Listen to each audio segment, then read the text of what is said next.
Hey everyone, welcome back to the Chapple Show. Today we're talking about the 5 levels of entrepreneurship. Now, full disclosure, I did get this video idea from a channel called Valuetainment, so make sure you go check them out. They have a lot of great content on there. But I got this video idea from them. I'm going to put my own spin on it. So we're going to talk about, obviously the 5 levels of entrepreneurship and what I've seen, like different levels of entrepreneurship and where would you fit. So we're going to start off here. Level number 1. Oh, and that is not a 1. And we're just going to ignore that.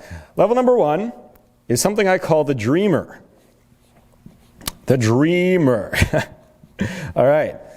So the dreamer are the kinds of people that will post entrepreneur on their Instagram, on their Twitter, on their Facebook, yet have made no money. Taken zero action. They're the kinds of people that they're interested in investing. Right? Maybe they've invested even $500 in stocks or $1,000 in stocks, but they really haven't taken any serious action to become an entrepreneur. So for all of these examples, by the way, I'm going to use the example of real estate. I'm going to try and relate it to that. So this is someone who is interested in real estate and more specifically real estate investing, yet they haven't made any money in anything related to real estate. So this is where 95% of people get stuck. And so the difference between level 1 and level 2 or 3 is action. The people who are interested in it but don't take any action, that's the dreamer. So if you're in this kind of area where you like real estate or you like stocks or whatever, but you haven't got into that field to make any money, you're the dreamer right now. And if you can separate yourself by taking action, that'll get you from here with 95% of people to the second or third level. So that's something to think about. So we're going to move on to number 2 here. And this is the hobbyist. This is someone who they've taken a little bit of action. So we're going to bring this back into real estate. So the example I like to use is, people don't know this, but real estate brokers, real estate agents, what they do a lot of the times when they're selling a property is they don't do the marketing themselves. They'll delegate that to someone else, like making a nice poster or brochure or whatever it may be, like a mailing letter, whatever. Direct mail, I guess that's the proper wording of it. I can't believe I couldn't think of that. And so this is someone who would pick up one of those marketing jobs like once or twice a month and maybe make a couple $100 here or there. So this is someone who has taken a little bit of action. They're making a little bit of income, but it's still not where they want to be, and they're still not an entrepreneur in my mind. Like I tweet about this sometimes, about how someone who has a business but doesn't make money, like real money, they have a hobby. They don't have a business. And I think that the cutoff for me, in terms of what I would consider a side business, would be somewhere between $500 and $1,000 a month, that's very, very attainable for most people, side business. So anyways, the hobbyist. We're going to move on to number 3, and this is the small business person.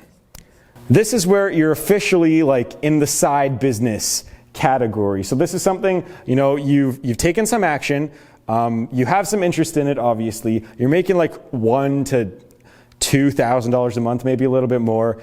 And usually you still have a full-time job, because this $1,000 to $2,000 a month, unless you're in the flyover states in some small town, that's not going to be enough to support you, especially if you're living in California, or me, living in Toronto, living in New York, that's not going to cut it. So if you're making a little bit of money on the side, I'd put you in here, level 3 of entrepreneurship. So we're going to move up to number 4. This is quite simple. This is the big biz person. This is a category where I actually know a lot of people. I've had the fortune of meeting a lot of people in this category. So this is, you run your own business and you are able to fully live off of and support yourself through your own business. So, I forgot to give the example for the small business person. I'll go back to that. So the real estate example was someone who is a real estate agent, but will only do a deal if one presents itself like every couple of months. So if someone, you can pick up $4,000 or $5,000 every 3 months, that's a side business. So number 4 here is, you're able to support yourself. You're running the business full time. You're actively involved in it. Covers all your expenses. So this would be like, I'm not going to write this here, but this would either be like you're a successful real estate agent doing it full time. I think the thing I wrote down here is you're making anywhere between $4,000 and $30,000 a month. So that's my cutoff.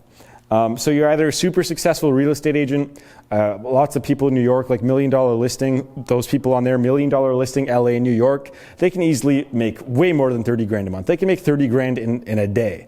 All right, some of their deals, they make way more than that. They make hundreds of thousands sometimes in a day. You're running your own brokerage. You can make a lot of money like that too. So this is like where most people's goals are. Like you're fully independent, you're financially independent and financially free if you're making enough money where you can buy whatever the hell you want. So this is where most people want to be.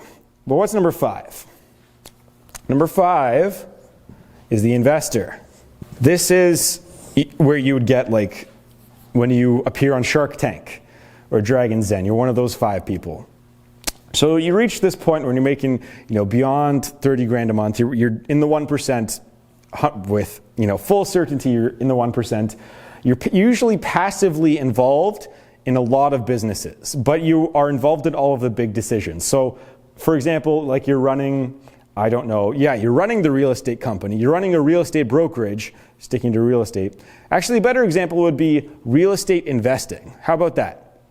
So when you get to this level, you're investing in real estate. So what you do is maybe you have 100 properties, but you're involved in buying the properties, but you're not involved in the property management. So you are involved in the initial first big decision, and then you just collect checks afterwards. So that's what you get when you're an investor. You make a big decision to start with, and then the company kind of runs itself after that. So you can invest in other businesses. So this is like you own a real estate company and then your friend pitches an app idea to you. You can invest in that. Don't do that though. Friends are always a bad idea to invest with. So you reach this final level of entrepreneurship when you're able to invest in other people's businesses. That's the final level. Now this can range from, you're maybe a fringe millionaire, not a fringe millionaire. Maybe you're worth $1 million or $2 million or $5 million. Or you're Warren Buffett who buys entire companies every 2 years, worth $60 billion. So that's the levels of entrepreneurship here. And I wish I could divide this into another one, but I couldn't really think of anything. Because I think that there's a little bit of a gap here, but I think that number 4 is where most people want to be, because once you can fully support yourself, that's goals, right? As all the young people would say. So what do you guys think? Where would you rank in here? I mean, I'm number 4. I want to get to number 5 hopefully sooner than later. But where do you guys rank? And where do you want to be? Do you want to be an investor? I know a lot of people don't want to be an investor. A lot of people just want to run a restaurant. Like that's their goal. And that's okay. But generally, if you're watching this, you probably want to get to number 5. So anyways, I'd like to thank you very much for watching. Like, subscribe, do all that cool stuff. Leave a comment. And you're all very beautiful people. I'll see you guys in the next video.